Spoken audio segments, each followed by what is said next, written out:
नमस्ते। मैं हूं संजय दीक्षित और आप देख रहे हैं दी जयपुर डायलॉग्स। सबसे पहले चैनल को सब्सक्राइब करके बेल आइकॉन दबाएं, वीडियो को लाइक करें और शेयर करें। भाई ये रा का जो आतंक है वो तो बढ़ता ही जा रहा है। अब आप ये देखिए कि बड़े भारी कैसर फारूक साहब हुआ करते थे और वो भी खर्च हो गए कल, और उनको भी अज्ञात हमलावरों ने मार दिया, जान से मार दिया। अब लोग हरदीप सिंह निज्जर से ही परेशान थे, यहाँ ये कैसर फारूक साहब चले गए। कैसर फारूक के जस्ट पहले कलीमुद्दीन सईद साहब यानी हाफिज़ सईद साहब के छोटे साहबजादे वो खर्च हो चुके थे। उसके तुरंत पहले जो है आप जानते हैं कि एक मियाँ क्या बोलते हैं अबू कासिम उर्फ रियाज जो थे वो रावलकोट में खर्च हो गए थे। और उसके पहले तो भाई बड़ी लंबी लिस्ट है, आप जानते हैं। कोई रावलपिंडी में मारा गया, कोई पेशावर में मारा गया, कोई अफ़गानिस्तान में मारा गया, और पता नहीं कितने खालिस्तानी मार दिए गए। तो ये तो कोई 15 लोगों की लिस्ट हो गई है। आखिरकार रा जो है वो चाहता क्या है? अब मुझे लगता है कि सब लोगों को मिल के उन लोगों की भी लिस्ट बनानी पड़ेगी जो आगे मारे जाने वाले हैं। वो कौन हैं? देखिए, सिंध तक में नहीं छोड़ा। एक एक्टिविस्ट हुआ करते थे सरदार हुसैन साहब, वो नवाब शाह सिंध में रहते थे। उन्होंने सोचा होगा शायद सिंध में जो है वो बच जाएंगे, लेकिन सरदार हुसैन साहब जो थे वो भी जो यही कश्मीरी वाले जो ग्रुप हैं इनसे संबंधित थे, उनको भी खर्च कर दिया गया। तो भाई कोई भी सेफ़ नहीं है ऐसे। तो क्या हाफिज़ सईद साहब सेफ़ हैं? हाफिज़ सईद साहब को कह रहे हैं कि साहब वो सेफ़ हैं क्योंकि उनको जेल में बंद करके रखा गया है। मसूद अजहर साहब का पता ही नहीं चल रहा है, किसी ने उनको देखा नहीं, साल भर से ऊपर हो गया। तो जनाब मसूद अजहर जो हैं, यानी कि वो बड़े वाले साहब जिन्होंने IC 814 का अपहरण कराया था, हाईजैक करा था IC 814 का, उनके एक साथी थे ज़हूर मिस्त्री साहब, उनको भी कराची में किसी अननोन ने मार दिया। खालिद रज़ा, उनको अननोन ने मार दिया। तो ये जो अननोन जो है, ये जो अज्ञात हमलावर जो है, इनका आतंक बढ़ता जा रहा है। तो ऐसे में भाई इनको आतंकवादी कह रहे हैं, भारत जो है वो टेररिज्म रीडिफाइन कर रहा है। तो आतंक जो है अब आतंकवादियों से अधिक तो इन अननोन गनमैन का हो गया है। अब ये अननोन गनमैन कहाँ तक जाएंगे कुछ पता नहीं। ये तो बेचारे हमारे जो सैयद सलाहुद्दीन जनाब हुआ करते थे, उनको भी बाहर निकाला है। ये बशीर अहमद पीर को मारा, तो बशीर अहमद पीर के जनाजे में शामिल होने ये आ गए जनाब। तो अब जैश वाले हैं मसूद अजहर, उनका पता ही नहीं चल रहा है, किसी ने उनको देखा नहीं। इसके अलावा जो खालिस्तानी भाई लोग हैं उनका तो कहना ही क्या। अब ये भी देख लिया आपने, निज्जर काफ़ी नहीं था तो वो सुक्खा जो था, सुक्खा दुन्ने के, वो भी चला गया।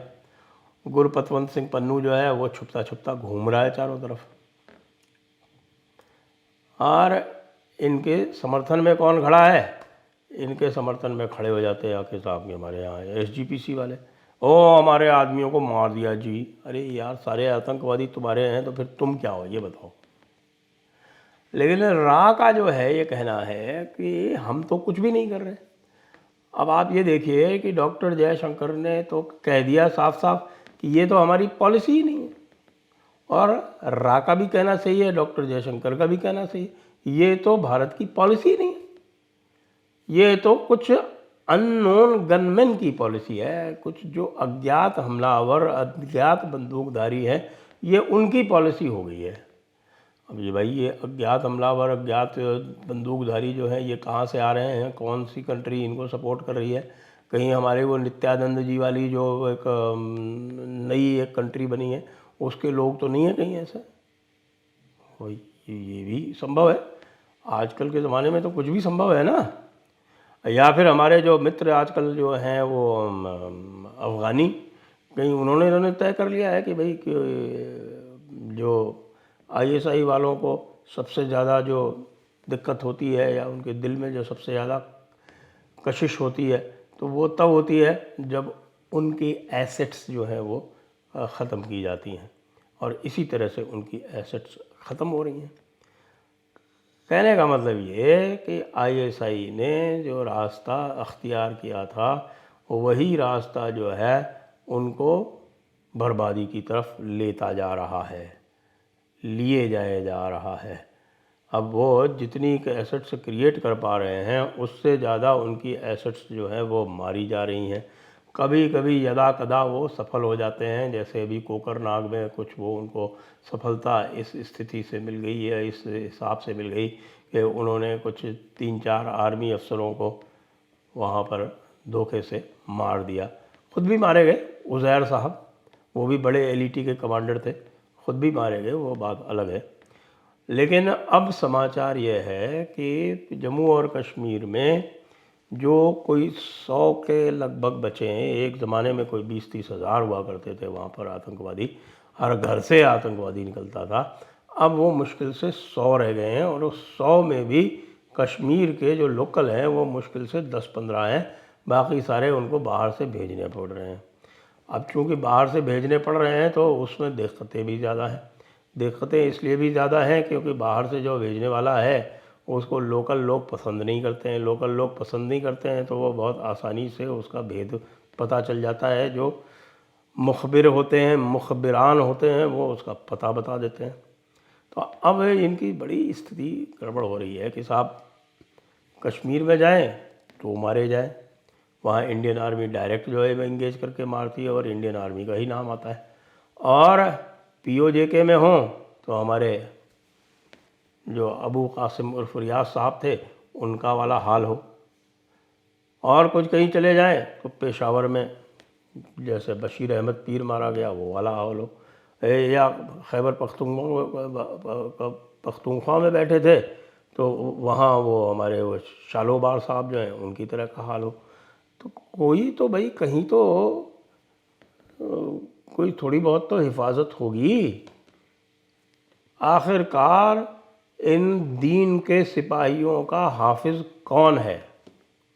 पहले ये कहा जाता था कि इन दीन के सिपाहियों के हाफिज़ जो है वो आईएसआई है, लेकिन अब आईएसआई से भी बड़ा एक कोई तबका आ गया है, कोई ऐसा एक इदारा आ गया है जिसका नाम है अननोन असेलेंट, यानी अननोन गनमैन भी कहते हैं उसको, अननोन असेलेंट ऑब्लिक गनमैन, यूएजी। तो अब ये जो यूएजी नाम का जो इदारा है इसका जो खौफ है, वो खौफ बहुत गहरे बैठ गया है हमारे दीन के सिपाहियों में। और वो जो दीन के सिपाही हैं जिनका कॉल है कि वो ग़ज़वाए हिंद लाएंगे, वो ग़ज़वाए हिंद को तो छोड़िए, अब ख़ुद की जान और मान बचाकर भाग रहे हैं इधर से उधर और छुपे बैठे हुए हैं। ऐसे छुप छुप कर क्या ग़ज़वाए हिंद आ पाएगा?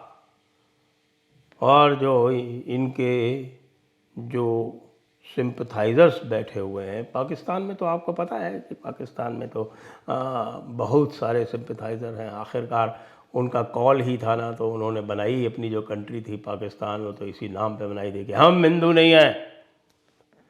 पाकिस्तान का मतलब नॉन हिंदू, पाकिस्तान का मतलब कोई पॉजिटिव आइडेंटिटी नहीं, पाकिस्तान का मतलब एक नेगेटिव आइडेंटिटी। उसी नेगेटिव आइडेंटिटी को लेकर और उसी एक नेगेटिव थॉट को लेकर पाकिस्तान आज तक ज़िंदा है। उसकी वही प्राणवायु है, उसी से उसको सांसें मिलती हैं। अगर वो ना हो तो कुछ भी ना हो। लेकिन कब तक, कब तक?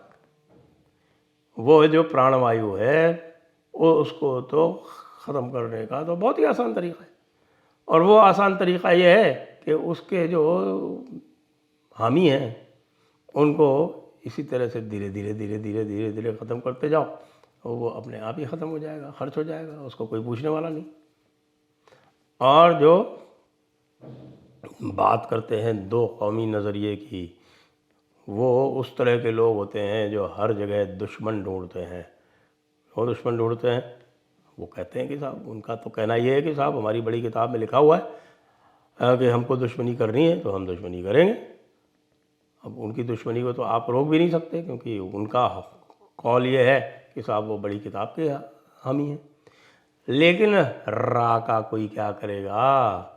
ये रा तो जो है ये बहुत ही ख़तरनाक हो गई है। अब ऊपर से तो कहते हैं कि नहीं नहीं रा ऐसा नहीं करती है, लेकिन भाई संयोग भी किसी सीमा तक होता है। संयोग जो है वो किसी सीमा तक होता है। इसको कहते हैं, एक कहावत है कि once is a happenstance, twice is coincidence and thrice, आप सोच सकते हैं, थ्राइस इज एनिमी एक्शन। तो अब ये तो थ्राइस नहीं, 3 टाइम्स, 4 टाइम्स, 5 टाइम्स, 6 टाइम्स नहीं, बल्कि 15 टाइम्स हो गया है पिछले साल भर में।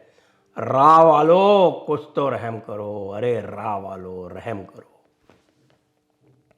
जय हिंद, जय भारत, वंदे मातरम।